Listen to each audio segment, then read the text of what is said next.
MD Nashville.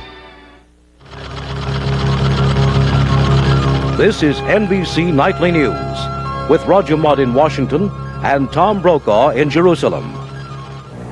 Good evening from Jerusalem, where today the Israeli government raised three major objections to the proposed plan for the evacuation of the PLO from West Beirut. But everyone does agree that progress was made today. However, while the meeting between Prime Minister Begin and the American mediator, Philip Habib, was going on here, the Israelis were once again attacking PLO positions in West Beirut. First, the diplomatic story. Habib had two meetings with the Israeli leaders today before returning to Beirut tonight to work on their objections. Prime Minister Begin and Foreign Minister Shamir are said to be eager for a diplomatic solution, and tonight even Defense Minister Sharon sounded optimistic. I hope that we are on the eve of the evacuation of the PLO terrorists from Beirut, and I believe that that will bring a new development and maybe a new era to the region. NBC News has learned that these are the major Israeli objections. First, they want confirmation from the Arab governments involved that they will take the number of PLO fighters listed in the evacuation formula. The word of the PLO is not good enough. The Israelis also reportedly want to know the name, rank, and destination of each PLO fighter. Next, the Israelis are not happy with plans to deploy a French peacekeeping force in Beirut first, after the initial contingent of PLO fighters leave. Defense Minister Sharon said this is the major objection. And the Israelis don't want United Nations forces to play a role in Lebanon once the war is over. Israeli Defense Minister Sharon said tonight that the Israeli forces won't leave Lebanon until all of the Syrian forces are out as well. And Sharon said the continued Israeli military attacks on West Beirut are designed to make sure that the PLO stick to the evacuation agreement. Americans involved in this negotiation effort are concerned that they could have the opposite effect, that they could drive the PLO to a more desperate decision, a decision to stay and fight. Beirut was under attack again today.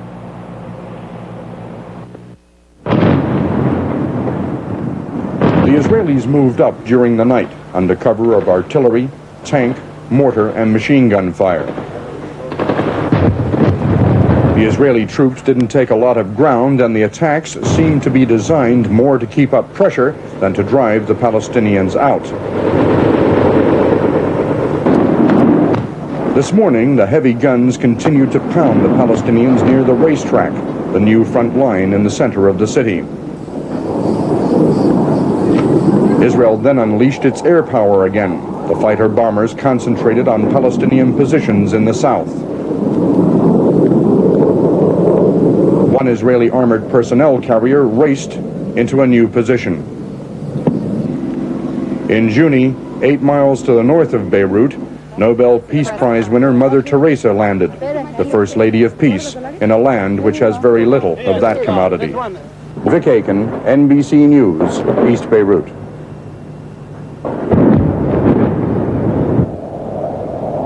This is the prod Israel uses to speed the evacuation of Palestinian forces. Daily air raids on refugee camps where Palestinian fighters have their strongholds. The time is never the same. The bombs fall for an hour or so. The jets go back to Israel. The raids are pulverizing the camps. No building is unscathed. The majority are destroyed. Many have fled the daily barrage, but there are those who stay on, many of them elderly. This woman said her house had been hit. Now there was no food. What are they shooting at us for, she said. There are no fighters here. Well, that's not the entire story. Even as we were speaking to that woman, 3 Palestinian fighters with all their weapons emerged from the basement of a nearby building. The truth is that the Palestinian forces are mingled with civilian Palestinians everywhere in this refugee camp.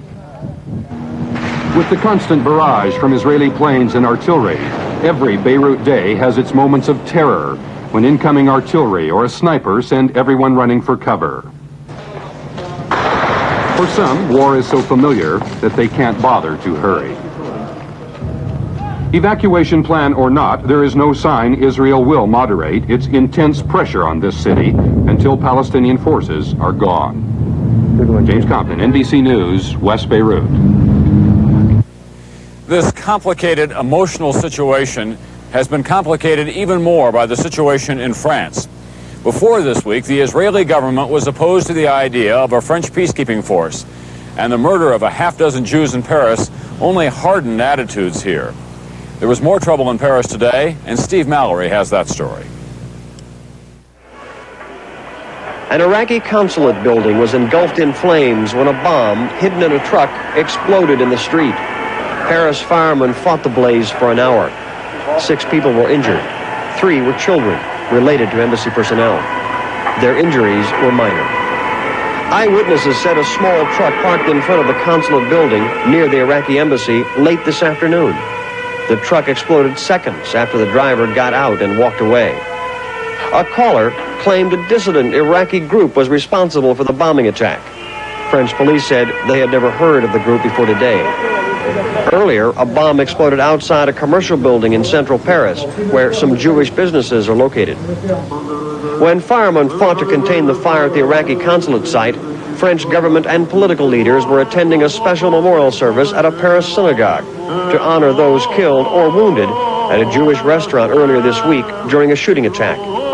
The chief rabbi of France urged French Jews to remain calm in the wake of the growing number of terrorist incidents in Paris, saying the Jewish people should rely on the government to protect them. But the French prime minister was heckled as he left the services. Later, more than 1,000 people gathered at a Jewish memorial in Paris to condemn terrorism in the country. Angry speakers said the French government allows terrorism to flourish here. The demonstration continued into the night. As it ended, people gathered around the eternal flame dedicated to the French Jews deported to Nazi Germany during World War II. Steve Mallory, NBC News, Paris. The incidents in Paris have only made the Israelis more defensive, and their leaders sound more militant. Tonight, Foreign Minister Shamir said of Jews, "We are capable of defending ourselves everywhere, and we will win."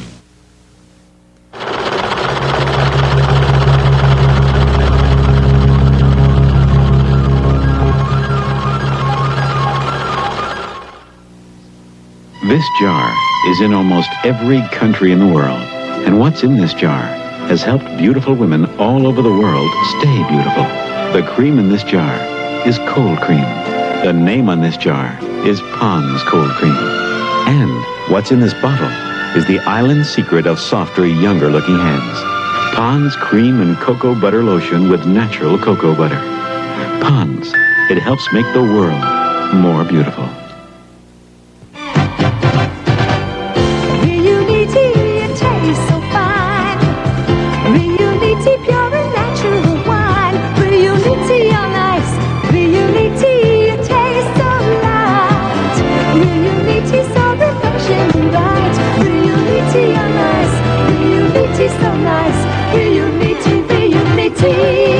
It's Riunite Isopair time. Right now, Riunite is twice as nice because it's specially priced. Are you a saltaholic? Do you think most everything needs salt? Then you're a saltaholic. Like most Americans, you eat more than 20 times the salt your body needs. Now, with no salt, you can have the flavor of salt without salt. No salt tastes good, and there's no salt in no salt. You can shake no salt, cook with no salt, and shake the salt habit. There's a line from the Music Man about the Wells Fargo wagon is a-comin', bringing something special just for me. Today, the wagon rolled into Billings, Montana, bringing none other than the President of the United States. Here's John Palmer.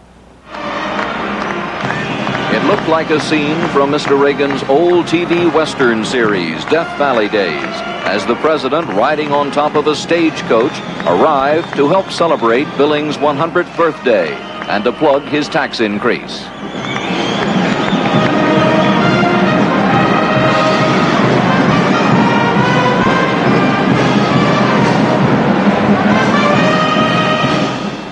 His message, a $99 billion tax increase is needed to lower the huge federal deficit. His language was more colorful here than in Washington. For a conservative president like me to have to put his arms around a multi-billion-dollar deficit It's like holding your nose and embracing a pig. And believe me, that budget deficit is as slippery as a greased pig. The president then turned on his critics in Congress. If I could correct 40 years of fiscal irresponsibility in 1 year, I'd go back to show business as a magician. You know, that might be more fun pulling rabbits out of a hat than jackasses out of the way in Washington. Later, at a political fundraiser, the president said he had made a compromise in accepting the tax bill in order to lower the federal deficit. While the president believes passage of the tax bill is important, his senior aides say much bigger stakes are involved, that rejection by Congress would seriously weaken the president's leadership and ability to get the rest of his economic program through Congress. John Palmer, NBC News, with President Reagan in Montana. There used to be a joke when Mendel Rivers of South Carolina was chairman of the House Armed Services Committee that if another military installation got added to Rivers' district, Charleston would sink. Today, as the $7 billion military construction bill reached the House, it was obvious the committee was at it again. Here's Lisa Myers. Even the Rapid Deployment Force, pride of the Pentagon and would-be protector in the Middle East, was told that some of its facilities would have to wait. As Brinkley of Georgia told the House, because of the severe budgetary constraints, a number of reductions were made, and some projects were deleted that would otherwise be considered valid requirements.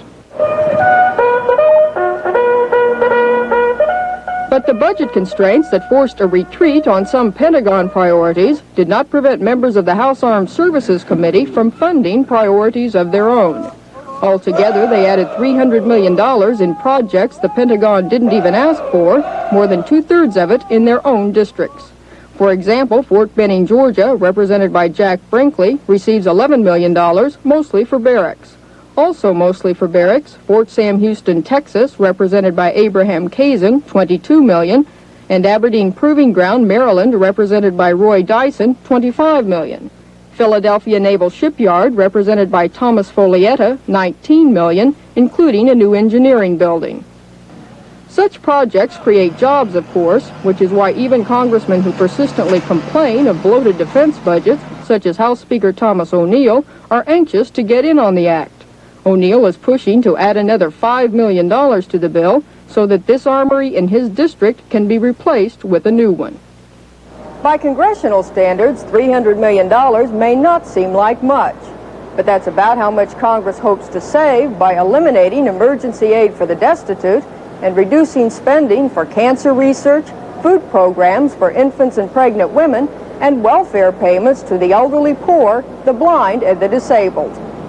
Lisa Myers, NBC News, at the Capitol.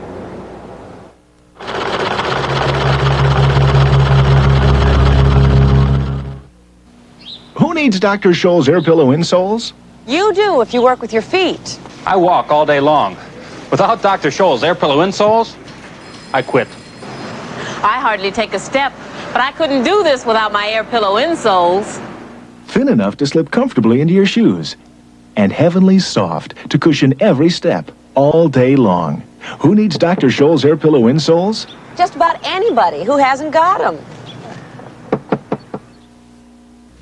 There's your refund. But sometimes you need more than a traveler's check refund. You say you also would like us to help cancel your lost credit cards. Yeah. And you'd like a temporary ID. Right. And you'd like us to cash a personal check for $200? Oh, exactly. Really? If you want the only traveler's check with 5 services to help protect your vacation, American Express is worth asking for by name. We should have asked for American Express. When you get it, itchy red skin. Get Cordaid when you get it. Darn bug. Get Cordaid when you get it. Oh, touch of poison ivy. Get Cordaid. Cordaid gently works with your body's natural defenses.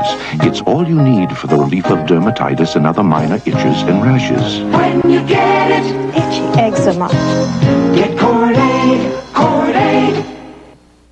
U.S. District Judge Harold Green today ruled that unless there were major modifications in the plan to break up the American Telephone and Telegraph Company, the plan could not go forward. Mike Jensen reports.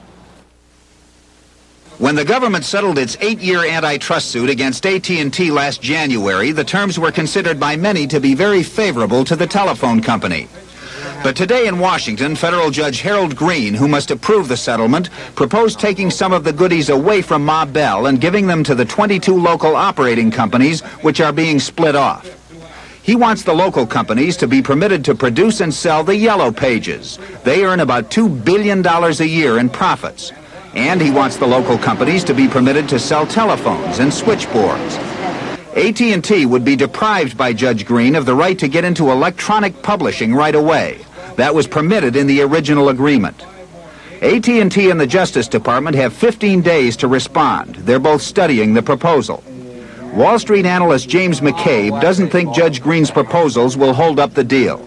I'd say the odds are very much in favor of the modified agreement going through pretty much as he's suggesting. Wall Street took the news calmly. AT&T stock was up 25 cents. It's the most widely held stock in the world, more than 3 million shareholders. Because Judge Green's modifications mean more money for the local operating companies, there'll be less pressure on them to raise rates after they're split off from AT&T. That means people who use their telephones mainly for local calls will make out very well in all this. Mike Jensen, NBC News, New York. General Motors, which is usually in the position of paying out money, now finds itself in the strange position of trying to collect it, $90 million of it from some laid-off employees. Jim Cummins reports. The General Motors assembly plant in St. Louis was one of the company's busiest before it drastically cut production in 1979 and began laying off 7,000 workers. The people who used to work here collected full benefits from the company unemployment fund. They also got a windfall from the federal government, extra benefits because they'd lost their jobs to foreign competition. Tim Brown got $7,800 in a lump sum. He used it to fix up his house. I thought it was too good to be true. It was. GM wants its money back. It sent letters to 29,000 laid-off workers nationwide, ordering them to pay back the extra $90 million in benefits they got under the threat of legal action. The GM fund doesn't have enough money to pay newly laid-off workers full benefits anymore. You need to come into the office and talk to us and make some type of arrangements to repay the money. Ernestine Harper wants to repay her debt to GM. $7,076.51. Mrs. Harper, who now works part-time and is supporting 3 children by herself, agreed to pay $20 a month for 30 years. No, I'm not going to say it's going to be easy, but I'll be willing to try. But Morris Riddle says he can't repay GM the $8,000 the company says he owes. Riddle, who works part-time, is struggling to support his family on a salary of $80 a week.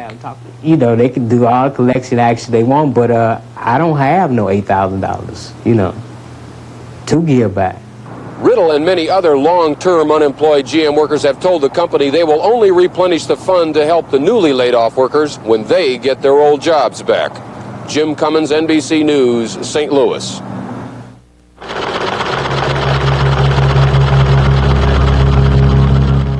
How do the vitamins in these cereals compare with Total's? I don't know. This shield shows Total has 100% of a day's allowance of 9 vitamins and iron. Okay.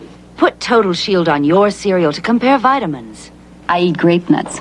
25%. Total's a lot higher. But how's it taste? Crisp flakes of whole grain wheat. And 100% of 9 vitamins. That's the total difference. Before you buy a new mattress, you should know the score. There are 432 coils in this Sealy, 405 in this Serta, but you get 990 coils in this Beauty Rest mattress by Simmons. These exclusive Beauty Rest coils work independently to make firm feel comfortable. Look into Beauty Rest. It outscores Sealy or Serta by more than 2 to 1. There's just no rest like a Beauty Rest by Simmons. You can't let a simple headache interfere with the joy of life, get in the way of your day. The joys of this world belong to the fighters. Let Anacin help you fight headache pain and win. I met with Anacin's research scientists. They told me how, very simply. Anacin helps block pain, just stops it, so you can forget about it. When it comes to pain, be a fighter. You can, with Anacin. Fight headache pain and win. An explosion rocked the passenger section of a Pan Am jumbo jet flying into Honolulu from Tokyo today. A Japanese teenager was killed by what the FAA said was an explosive device under his seat. Daryl Huff of KHON reports from Honolulu. The Pan Am 747 landed safely after making an emergency descent from 26,000 feet. The dead man was identified as a 16-year-old Japanese, whom witnesses say was seated in row 47 in the very rear of the plane.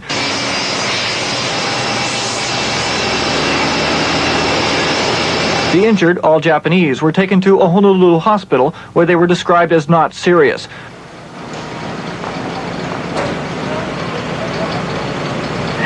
A passenger described what happened. And there was an explosion. I was in the aft galley. I heard the explosion. I walked around, or ran around, and I looked and I saw a lot of smoke. I saw the oxygen mask on 2 rows had fallen. There was a lot of debris as far as, looked like seats blown type thing. And I proceeded over to the aisle where the explosion had occurred, and I saw an individual laying in the aisle. The FBI has started an investigation to find out exactly what the device was and how it got aboard the plane. For NBC News, this is Daryl Huff in Honolulu. The FAA, which is responsible for air safety, came under heavy fire today from the head of the National Transportation Safety Board, which investigates air crashes. The occasion was a congressional hearing on bad weather flying. The committee chairman called the Safety Board testimony frightening. Emery King reports. Severe weather was a factor in 3 major commercial plane crashes in the last 7 months. Boston, where a World Airways DC-10 skidded off an icy runway into the harbor. Washington, where snow and ice contributed to the crash of an Air Florida flight. And in New Orleans, wind shear and thunderstorm conditions are believed to have contributed to the Pan Am crash last month. The head of the National Transportation Safety Board today accused the Federal Aviation Administration of dragging its feet on making safety in bad weather a top priority. He said the agency was urged 7 years ago to develop equipment to monitor strong winds. The history of this issue and the treatment of this issue by the Federal Aviation Administration indicates that there's a problem with follow-through. The FAA's deputy administrator said the agency is planning major improvements, but he could not say where the money would come from in the FAA budget for weather detection equipment. If nobody is responsible for such a simple fact about weather-related problems at FAA, then it's no wonder that no one is responsible for coordinating the effort to solve these weather-related problems. Airline pilots want a better relationship between the NTSB and FAA. They think that would go a long way towards helping safety. Emery King, NBC News at the Capitol. Roger O'Neill of NBC News Chicago Bureau drove out to Park Ridge, Illinois today to cover the first pictures of America's youngest quintuplets. The children and Roger went expecting to see only still pictures, but he came back with movies. Here it's a boy, it's a girl, it's a girl, it's a girl. And it was really exciting. That makes 4 babies. But Amy Chikarachi gave birth to 5 babies a week ago today. Ben Jared was the firstborn and the least interested in all the attention today. Julie Natsu was next. All of the babies were delivered by cesarean section. Christy Aiko at 1 pound 3 3/4 ounces was the smallest of the children, and she's in critical condition. Then there was Carrie Chioko, and finally the last of the children, Jamie Fumiko. It's like holding a blanket with nothing in it. It's so light. The medical bills are not so light, about $700 a day for each baby. The Chikarachis say thank God for insurance. The mother was taking a fertility drug. The babies were born 2 months prematurely. The anesthesiologist mentioned that she was telling them, it's a boy, and they're kicking, and they're nice and pink. And Amy goes, pink? They're supposed to be yellow. They're Japanese. The Quints won't be able to go home for about 2 or 3 months. Enough time, the Chikarachis say, to build some more bedrooms on their home. Roger O'Neill, NBC News, Park Ridge, Illinois. Henry Fonda remains in serious but stable condition in a Los Angeles hospital today. His daughter Jane released a statement denying a New York Daily News report that the family had decided not to use life support machinery. She said the situation has not gotten to that point.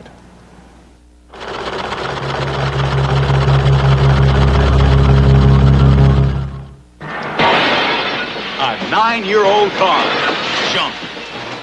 Another 9-year-old car, same make and model, still going strong after 105,000 miles. Part of the difference, a complete maintenance record. It's a good way to make sure your car gets all the service the owner's manual recommends. Find more answers on how to make your car last in the Longer Car Life book, free from participating Shell dealers.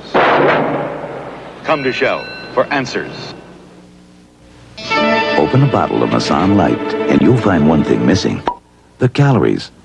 Presenting the delicious taste of Masson Light Chablis, a wine that's true to its proud heritage, but with a third fewer calories. Smooth and delicious, we've captured the grape's rich flavor, but left a third of its calories behind. Taste Masson Light Chablis or New Light Rosé. Masson Light, a wine whose time has come. Paul Masson will sell no wine before its time. Cut. Actor Lloyd Nolan for Super Polygrip. Some Hollywood glamour. Tuna on a seeded roll. You know, it's murder when these seeds get under your dentures. Ouch! That's why I've used Super Polygrip for years. The extra holding formula makes a tight seal between dentures and gums. Helps keep food out, dentures in. So, a Hollywood lunch is easy to chew. Super Polygrip helps keep food out, dentures in. Toward the end of World War II, early in 1945, Army Private Joseph Hartley disappeared under heavy mortar fire near a small town in Germany. His body was not discovered until this spring in an unmarked grave. Today, he received a full military funeral in Charleston, South Carolina. Kenley Jones was there.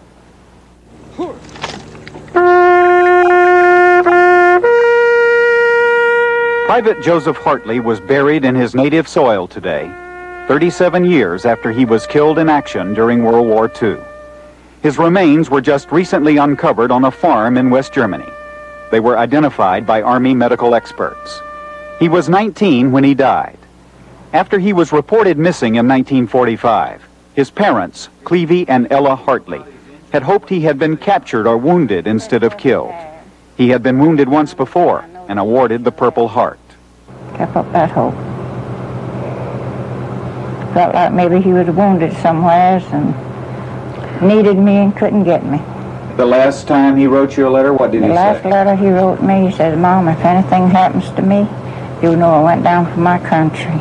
I figured he was in great danger. It hurt me very bad. That hurt, dulled by the passing years, became sharp again when the Army notified them that their only son had been found. It tore me up. I just couldn't believe it. It just hurt me so bad. I'm glad they found him. It's a hard pill to swallow, but still at the same time I'm glad they did find him, and we'll have him in our cemetery. Private Joseph Hartley, once missing in action, now home at last. Kenley Jones, NBC News, Charleston, South Carolina. That's Nightly News for Wednesday. I'm Roger Mudd in Washington. And I'm Tom Brokaw in Jerusalem. Good night for all of us at NBC News.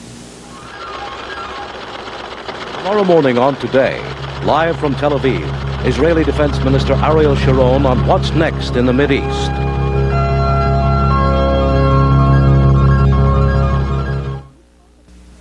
You probably think the brightest, freshest new comedy of the season will be on ABC. CBS? The brightest, freshest new comedy of the season is called Cheers, and it's coming to NBC. That's right, NBC. That's right. Coming up in just a minute on The Scene at 6, the court rules on a long-standing civil rights suit against the state prison system. And Metro prosecutors say they will seek the death penalty against Douglas Bell, the man charged with last week's slaying of a police officer. Also in the news tonight, a convicted wife murderer is denied a new trial, and a report on the experiences of the first Nashville woman to serve jail time under the state's new drunk driving law. These stories and more news coming up on The Scene at 6. You want something better, healthy food is on your mind. Wendy's does it better, that's why you're Wendy's kind of people.